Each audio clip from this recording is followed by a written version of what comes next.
Hello, beautiful people. Nice to meet you back, and we are back, and that's been a while, but whatever. We're just back, and why don't we go inside the camera setting?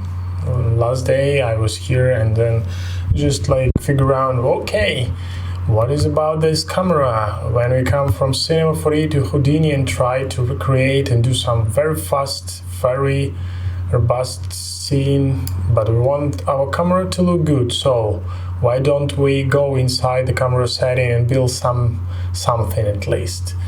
So let's go through parenting the null, blending between cameras, do a stage, something like Cinema 4D, moving our camera along the path, or maybe just look at, because we have this beautiful capybara walking around and looking around and thinking oh, world's going crazy, right?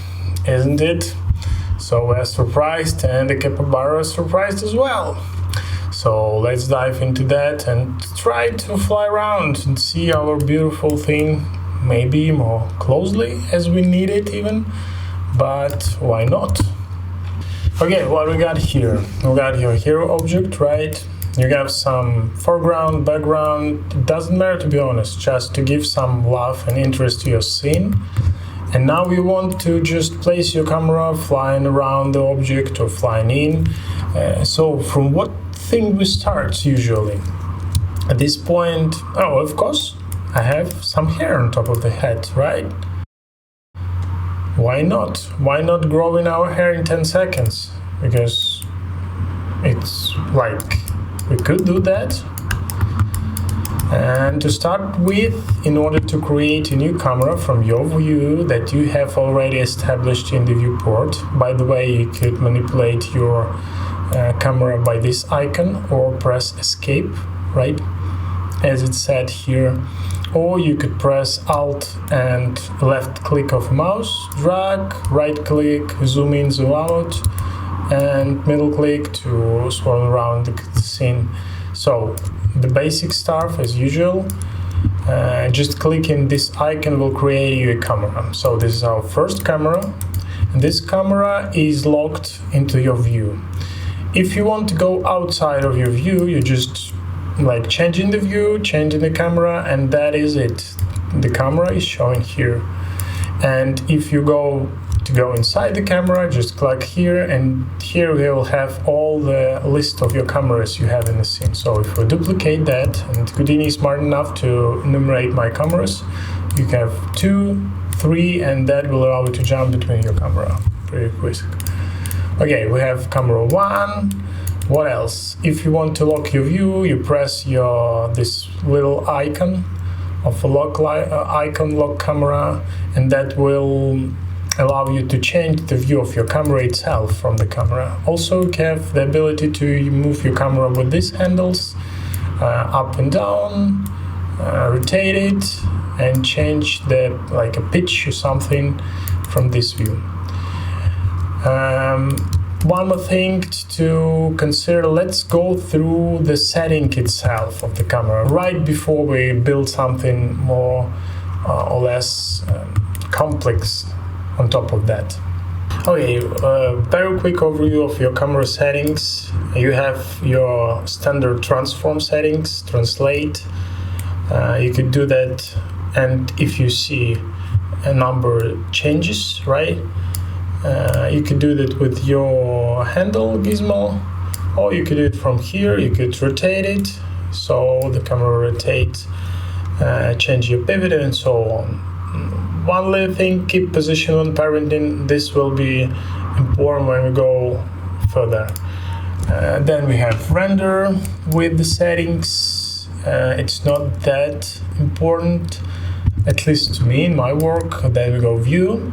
The resolution will determine your render resolution, so pay attention to these numbers. If you want to go higher, place it here, and usually all the render engine will lock this name of this camera and this resolution. You could potentially change that layer, but it's good to work already in the prepared and predetermined resolution. So keep in mind, if you want a square, just change it here. Different option for projections, also focal length, so that will change a view a bit. If you go inside and change it from 50 to 100 focal length, that will change your view. So try to play around with that as well and see, like to just see what is more appropriate. For example, having like very low 24, 22 is good for environment shot when you want to go and see as much of the environment in the scene, and backwards, for example, for top shots from the very high building, tall building, that is good to go even higher than that. So play around with that. This one is background image, will allow you to place your image on the background and do, for example, a modeling. So this is very useful as well. Please know that that is there. Another thing that we will talk about is sampling. Sampling is determine your velocity, shuttle time, how quick your camera will click or take a picture, for example. This is determined from the real world camera settings. Focus distance, this one is, at least as I understand, this one, right? And this is when you want to do pretty nice focal depth of field, for example, and this is the point where your focus will be, right? So another thing is great here that you could change its view.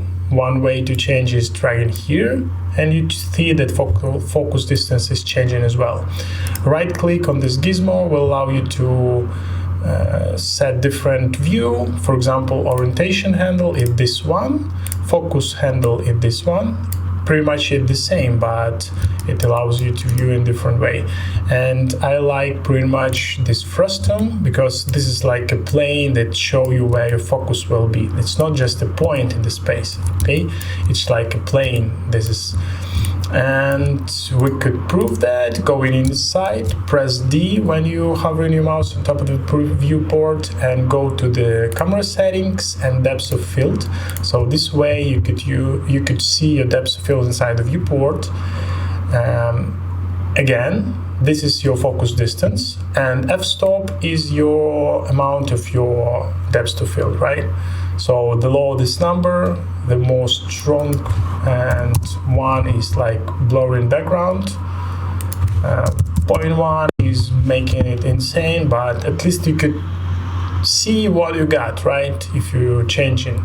Again, if you want to change this parametric, we'll change this a bit later. And I have Arnold, whatever, you have Redshift, and you will have some render settings for your render engine as well.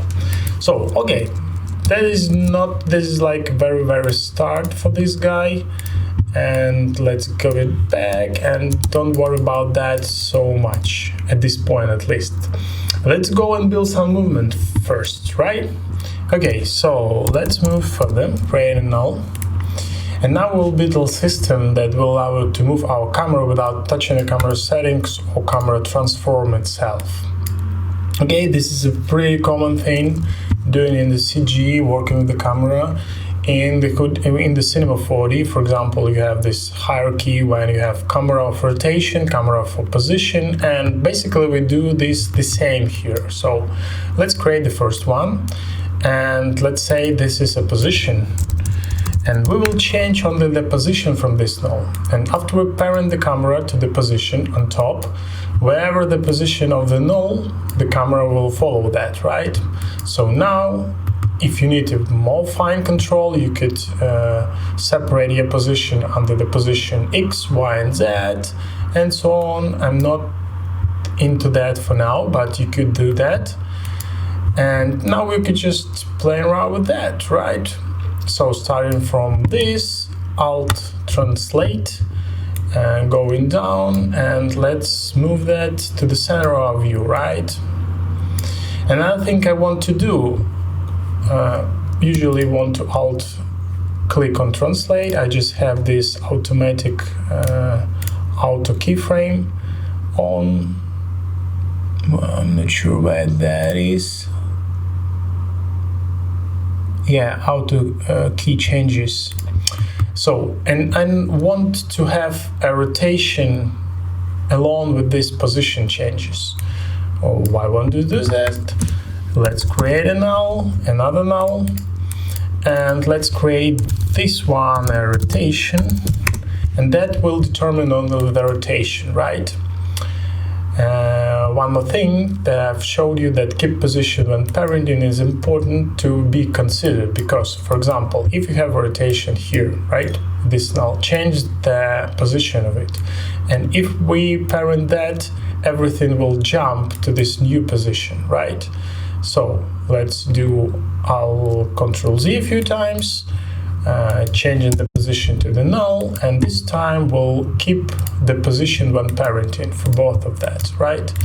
And now if we change that before the parenting, change that, and we will save the position for these two. Okay, I hope that makes sense. Let's go back a few steps, right? Change that to 0, and we have it. So the logic behind that is that we have some central object, we have the position changes, and we want to rotate around this center object. In this case, this is a null in the center of this hero object, our beautiful capybara, right? So I'll click on the rotation, go back to this frame 72, and then we want to rotate it, right? So rotate it this way, and now we have separate control, right, for these two. Also, it's very useful to work in two windows when you work with the camera, right? This is like a very general tip, because you want to look through your camera, and another view could be like your scene view. You could go to the camera one, or not in this case, like this, we have the camera view, right? And if we press enter, we have the access to our gizmo for the null with position, and we could like place just in the middle of our object, right? So we have our first animation that is very beautiful, very linear, and very professional, because we don't have this weird jump of the camera when you do. So let me see what we got now. So we have general movement and general rotation. Moreover of that, we could potentially change our amount of rotation first. Then we could potentially grabbing our keyframes and working with that separately. So this is a lot of control. Usually what I'm doing linear for interpolation for the keyframes when I'm working with the camera. Good tip, don't have this easy in, easy out, because we have full stop before that, and that is not okay. Okay, we have something at least, right? Now, the next thing that we might thinking about, okay, I have something, I want to have a focus on the object while moving the camera, right? This is the first step I want to do. And the next step that I want to, for example, have additional noise to the camera, so handmade camera, and maybe I want to jump to another one. So how will we do that? Let's start from the end. Let's create camera 2, just dragging and alt to the camera 1, right? Disconnect it, and we have camera 2. At this point, we have the camera 2 in the same position as the camera 1. And to jump to this one, it's pretty easy. Let's use a switch. Let's type a switcher and connect these two. In Redshift, you could look through a switcher camera, right? In Arnold, I don't think so. So I'm usually creating a third one and looking for the third one. And this will allow me to look through first and second. Okay, let's say that on the camera 2, I want to change the view and have a jump car right to the camera inside of my editor. for example, to look into your eyes, right? Why not? So go to the switcher, and on the frame 71, it's like a basic switch, right? Which is pick the line from where to read it. You could keyframe it, point here, point there. So if we go look through camera 3, that will inherit the position of camera 1 till to this place, and then just jump to the camera 2. And if we have anything on camera 2 in terms of animation, that will inherit that as well. So we have this beautiful path, jumping from one camera, that should be linear.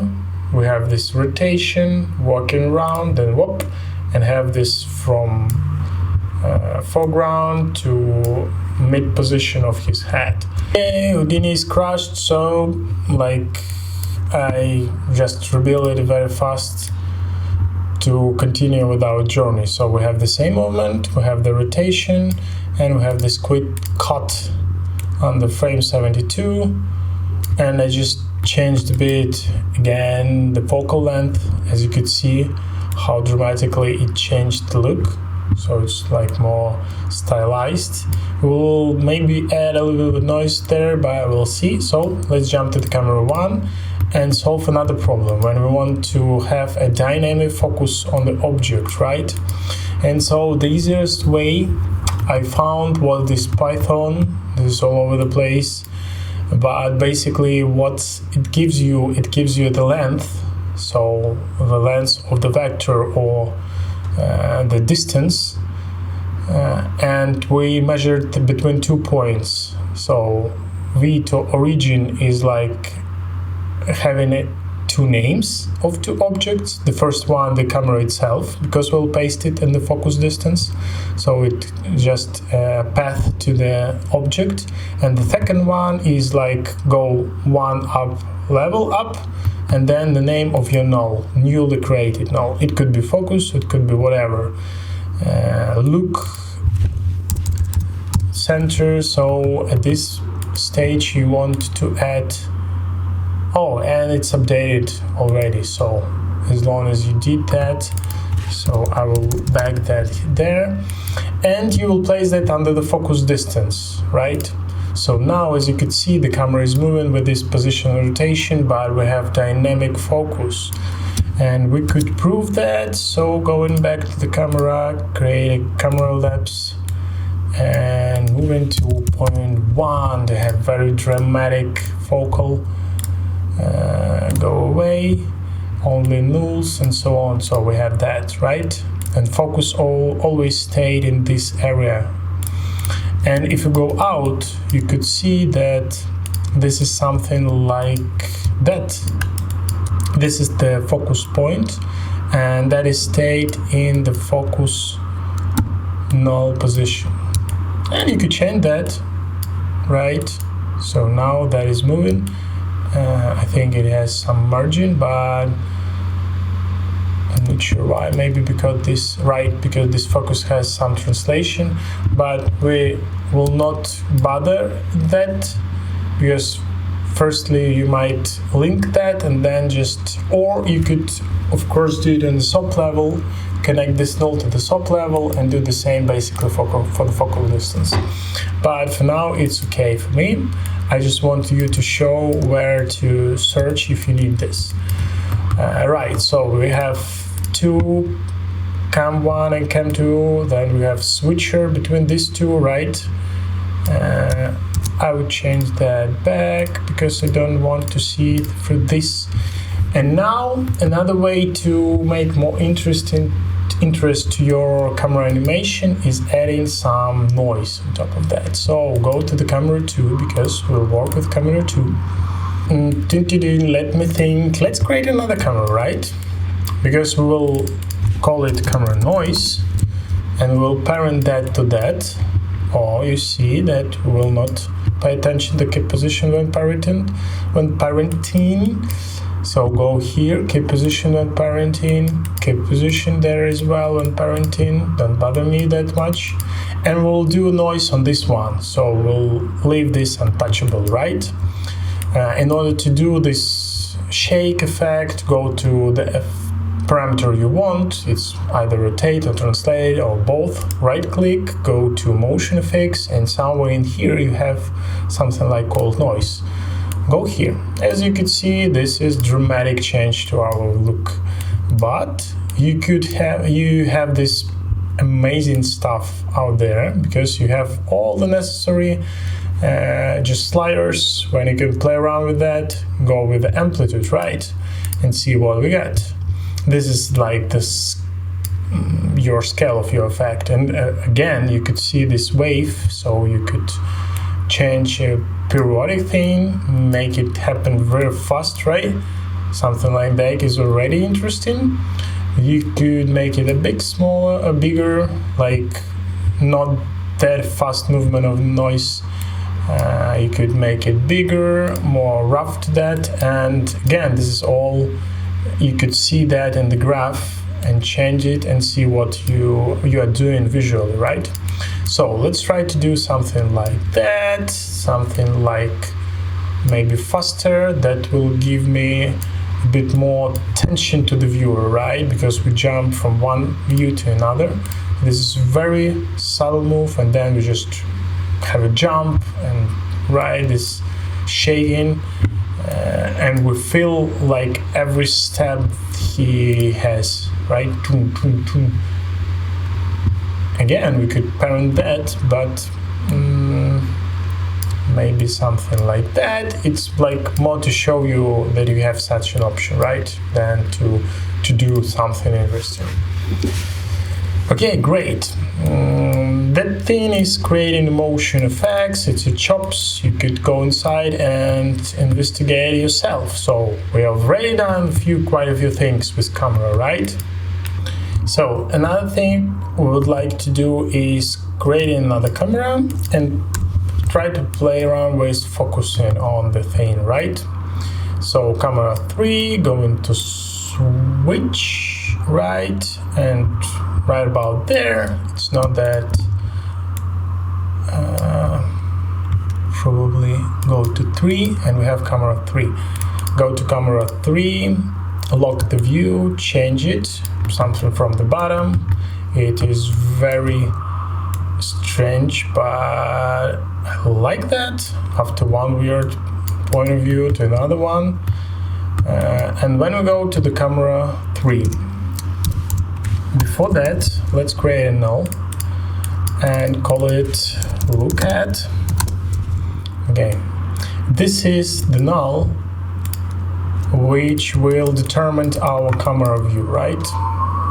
Our camera 3 will look at this null whatsoever. So whatever I will change the position of this camera 3, it will always focus on this null. And that's very great stuff for product visualization, because like you swirl around and you will not have that dips swirling of the camera up and down. It just focused straight onto the product if you place your look at. And how we will do that in Houdini, right? Because we have the same in cinema, and it's again very common thing. Camera 3, go to constraints. I think somewhere in here you have this camera look at. Click it. It's very let's do that again. It's very easy to do it with this way rather than build it from with yourself. So let me see. Let's just in this case changing the position so we know that this is the one we want to look at, right? Again, select your object, click look at. Now select look at object, if any. So we could select this guy and press enter. Once again, to accept selection, you need to press it twice. And now, as you can see, that we change our view for the camera just by dragging this object.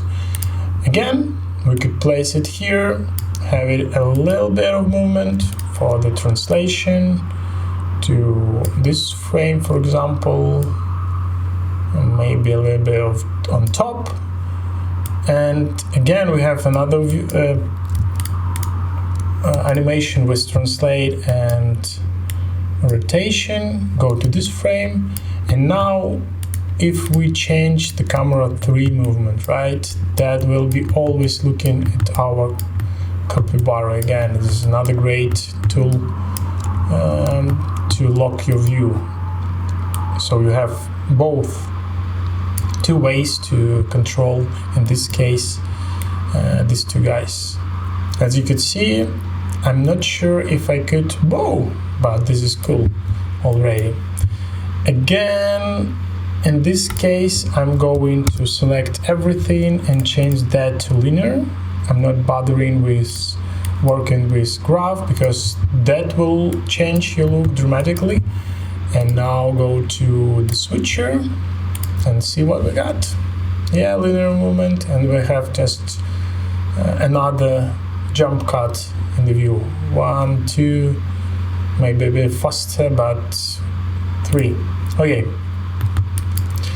let's do a little bit more of interest there. So less of that, 120, and both of that moving here, 120 as well. And for both of that, let's do something at least, right?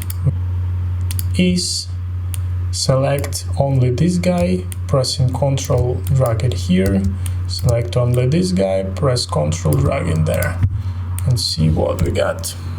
Whoa, nice. So now we have something. And the last thing I want to touch is moving along the path. So we have pretty complex stuff out there. So let's work with the path, right? As there is few things to be considered before we go into that. Let's create this camera 4, another one that will follow our path. And we just want to drag it into the position, and I just do a very basic spiral path out there. But as you can see, this is still parenting to look at. Go inside. This is chop network, and just delete this one. This is created from the point when we press look at, right? So go in here and move it there, for example, there, and this is our starting position, right? Maybe, yeah, I think that's it. For the working the path, the best solution for me was to parent our null to the path. This way we will move our null along the path, and our camera will be attached to the null, and we could easily manipulate the rotation of the camera while moving along the path, right? So let's do that. Null, call it path 1, whatever, we have this position. So select the object you want to move along the path, go back to constraint again, and follow the path is the one. The next thing, like reading here, select your object, select the path, press enter again, and press enter again, so 3 times. So now, as you can see, during your duration of your time, we have null following the path, right? It is like moving from start to end position, and I want to do it by myself. So let's start with, I think it's not enough points, right? You want to have more or less enough point to interpolate between the position of this point. So maybe subdivision curve, maybe give it nice, not that many points, and that is good. Go inside. The action we have just did, creating a chop network inside. If you go inside of chop network, okay, we go inside it, and we have this position. If we click, this is like frame delete by render frame. This is why we have from 0 to 1, right? If we unparent that, right click, red to default, not this one, delete channels, or Control Shift left click. That will give me ability to manipulate it by myself. So go back to your null, create edit parameter interface, and under the root, somewhere around there, we want a float number, and we call it something like path position. Okay, apply accept, and we have this slider over there, so we could go and create a copy parameter, go inside that, and paste relative reference. So now it's not right, isn't it?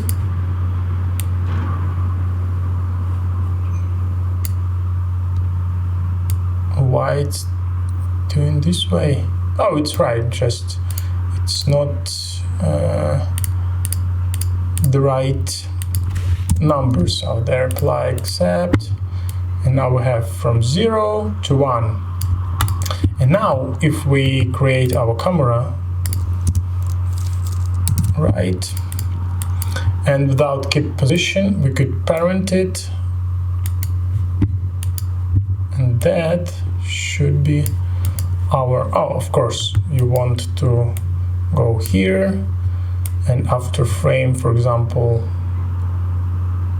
1, 2, 1, 9, 10, go here, go to 1 position, and do it pretty fast, something like that, to 0, right? You want to whoop around. So from here,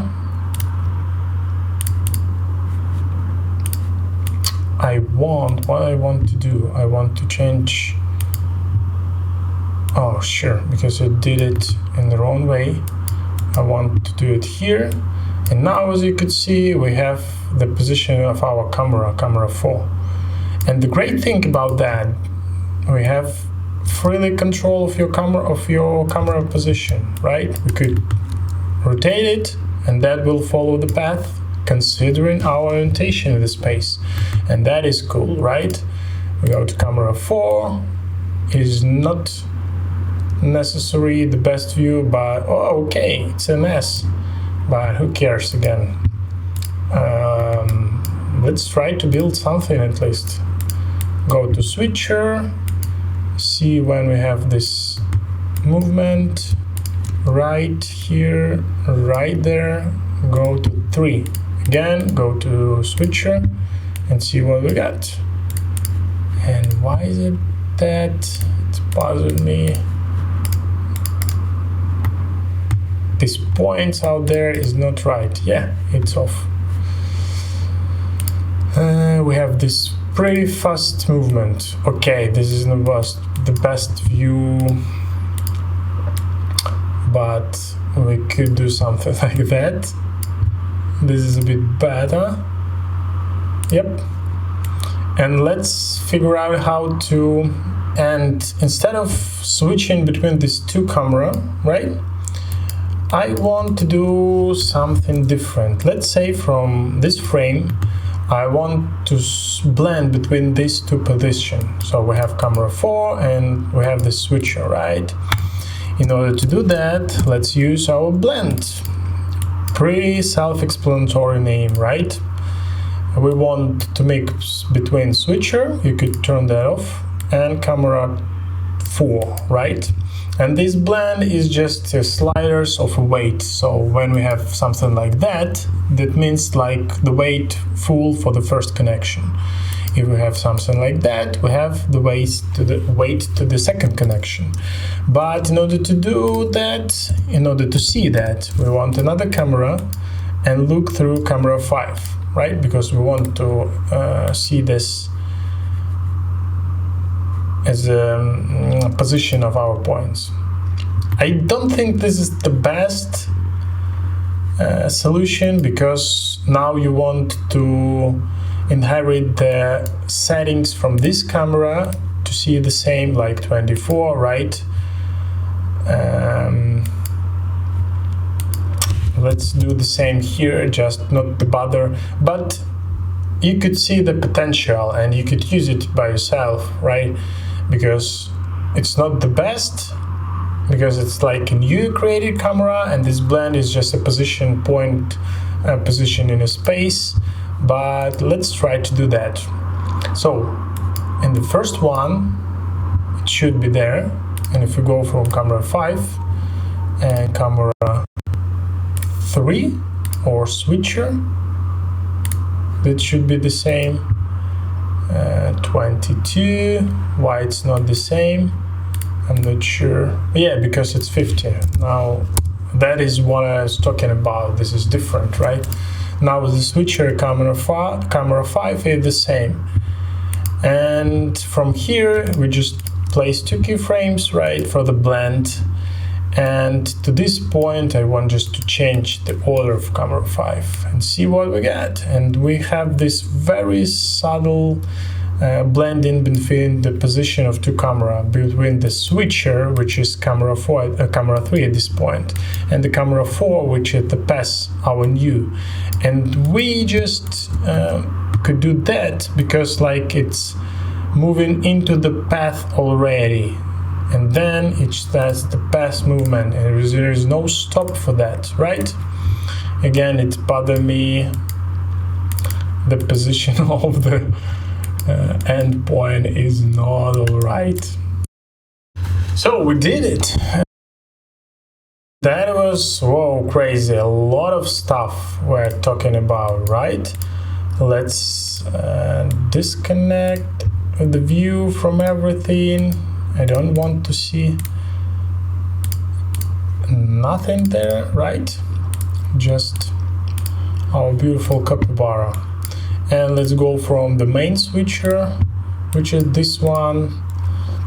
This is connecting everything. That's a lot to cover. And to be honest, in production, I'm not sure if you need everything. But if you wrap around the head of these techniques, probably you could use 1 or 2 in your production, or you could solve the problem you needed. Like if you need a path and your producer or director said like, give me a motion along the path, you know that you could do this way, right? If you need to blend between 2, you could go this way, or you just simple rotation and position and focus on the object and focus on the this guy, right? So this is like the best. And of course you could render this like a parts. When we have a cut, you could figure out much more things, but generally speaking, this is a lot of information for camera. I think that is everything I wanted to show you. Most of the time I'm using this guy, maybe look at and maybe some noise, and that's it. Like you have 1, 2, 3 cameras different with rotation and position, maybe in this way when you parent your camera. And I think I saw the Rebelway's tutorial on the camera for Houdini in this particular case. So it's up to you. There is never a right way to solve a problem. There is only your ways, right? And as always, we'll be back, like when again the world come back to reality and normality. We will be back with this and do some crazy stuff for Houdini.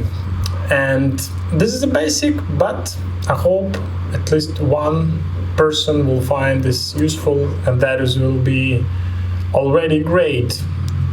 Yeah, dancing with capybaras, dreaming your life, and whatever.